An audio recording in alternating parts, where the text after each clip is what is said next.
Gladius, Relics of War is a bit like a 4X game, but instead of espionage you have War! and instead of diplomacy you have War! In short, don't buy this game if you like a more rounded 4X experience because... And there was only war on Gladius Prime.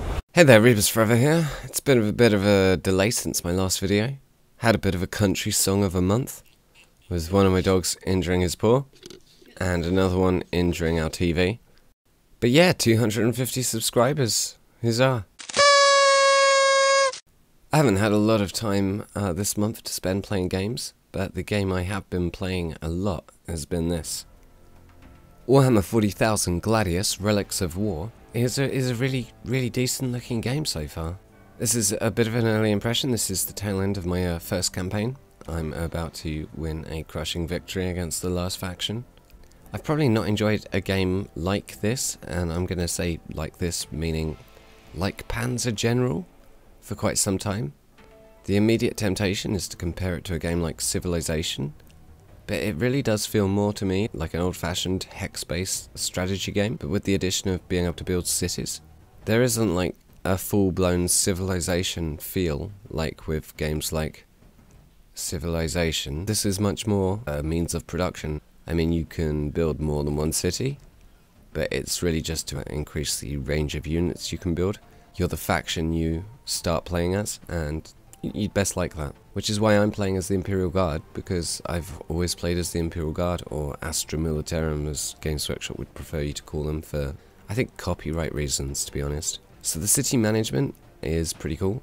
You have to worry about the resources in the vicinity of your city. You can improve specific resource production, be it food or power, by building specific buildings. There's a lot of skulls there, which is a bit of a pain. I'm looking forward to Chaos and some more factions, which I really hope the designers are working on. It would be madness not to. For now we've got Chaos. We don't have Chaos. For now we've got Orcs, Imperial Guards, Space Marines and Necrons. And this bug, where like sometimes when you're playing, the screen just blacks out. You think it's gonna crash. Oh. Really think it's gonna crash. And then it comes back and you start playing and you think it's all gonna be fine. And then it does that again.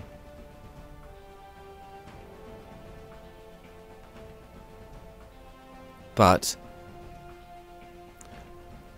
once it's finished doing all of this and you've got enough of your screen back to get back into the game, you're golden.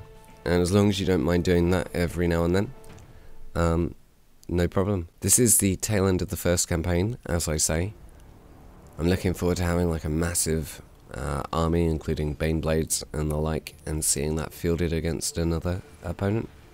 From what I understand, I think the game is designed by 3 people, so a pretty small scale team. I really hope this game is getting enough support to encourage the developers to produce more DLC for it, as I feel there's some scope for this game to go a bit further than it currently is. For anyone who enjoys your 4X games but prefers the combat over the society building, or really likes the Panzer General style hex-based games, but wishes those games came with a mode that enabled a more endless form of play, this game could scratch an itch. I always thought those games would have been pretty cool if you could build a city and instead of just spending requisition points mid-battle, you actually had a means of production. So I'm really pleased I came across this game somewhat by accident. I mean, it's got a 40k license, so I was probably going to own it at some point anyway. But whereas previous hex-based games for 40k have just like aped the Panzer General model almost identically, offering few additions to the formula, this game is a lot more interesting.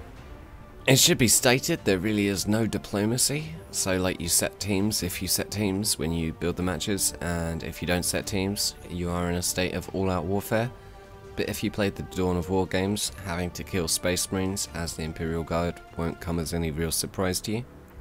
But yeah, you know, this is probably the best Warhammer 40,000 hex-based game I've played for a very long time. And I mean, it's not just the combat that's done well, or the cities, which are done pretty well and interestingly. You've got quite a varied map. You've got like a whole bunch of native units that will ruin your early game. if you are playing as Imperial Guard and you send Imperial Guard squads out on their own. They will get their faces eaten off by Kroot hounds. And there's scariest stuff aside, and also a whole bunch of various different special resources on the map. You get to build fortifications depending on your faction. I mean, there's just a lot of nice touches. Space Marines only get to build one city, but it further emphasizes the fact that this game really isn't a traditional 4X city builder. So yeah, as things stabilize my end, I should be able to get back to something a bit more scripted rather than a 4:42 AM ad-libbed attempt to describe a game. But yeah, totally worth playing if you're into 40k turn-based games, hex-based historic war games, or anything like that. It's a bit pricey, but you know, I don't think you get these games made this often to this level of quality. So look out for it. Give it a try. One of those things. Thanks for watching, and stick around for something a bit more coherent. War on Gladius Prime.